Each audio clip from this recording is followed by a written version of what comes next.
my response will be in three categories. One will be the EPC way, the Atmanirbhar part, and the pricing part, which you are putting a lot of attention to. So from EPC perspective, technically from the solar perspective, I'm pretty bullish and gung-ho with respect to the way we are shaping up, for the simple reason that till date, conventional energy used to be sought after because of the utilization of the plant. Even the foreign tariff in renewable utilization part was a huge difference between the solar plant or, for that matter, conventional plant. Thermal. Now with RTC being there, with wind and solar, and coupled with the storage part, the utilization of these plants will go up, and 2.9 of first year and 3.9 at LCOC basis with 80-70% of the plant utilization. First time we have reason to believe that even renewable energy can be, as competitive as conventional energy. So that's a pretty very much plus from this perspective. From EPC side, I believe that we are coping, and we are coping up well in spite of the two major issues which most of the EPC generally face, from the land acquisition point of view and the evacuation infrastructure point of view. These two are the things which we have been grappling and coping. Hopefully we'll continue doing that.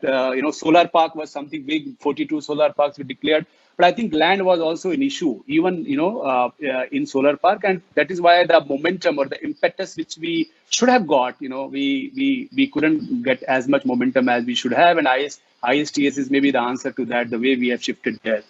So, but from EPC perspective, India produces the cheapest PV plant, solar PV plant, followed by China. So we have found our way. But I agree with Bikesh that in India, the packaging model is not something which helps the cause of EPC of repute. But I see some consolidation in this space also moving forward, simply because the scales are going up, the time zone of commissioning is coming down. And this is something which will help us moving forward for the EPC who want to be there, first among equals.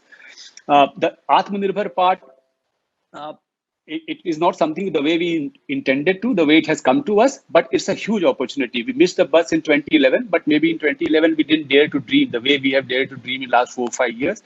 This situation, which originated out of not something scripted, but nevertheless a huge opportunity for us to reduce the supply-demand gap, which is significantly skewed towards less supply, local supply, and more 3 gigawatt of cell capacity, 11 gigawatt of demand, 20 gigawatt of module capacity, 11 gigawatt of supply.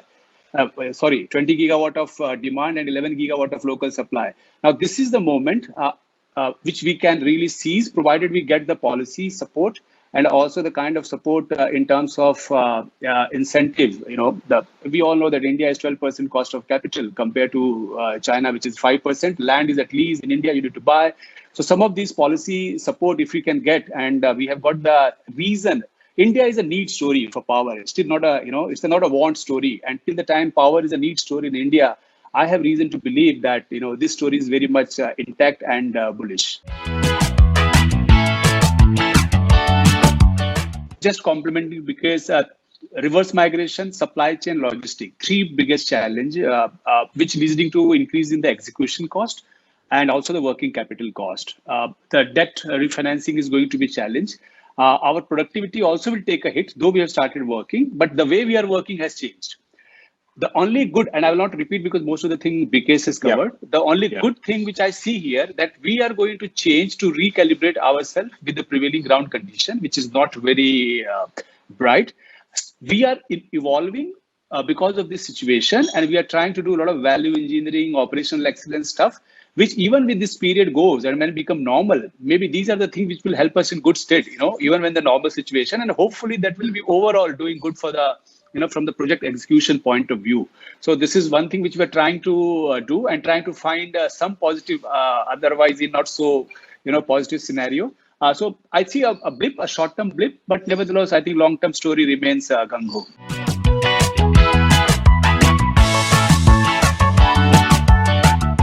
So certainty of policies, the clarity and the stability. See, power being a state subject, by the time we gear ourselves, with respect to a policy, suddenly it changes, and by the time we try to overcome that part, the other state has some other policy. Now, we being a single EPC, we need to calibrate ourselves sometime with respect to the states, not a single policy. So that that I know it's a state subject power, and there's a lot of impetus and focus from the central government.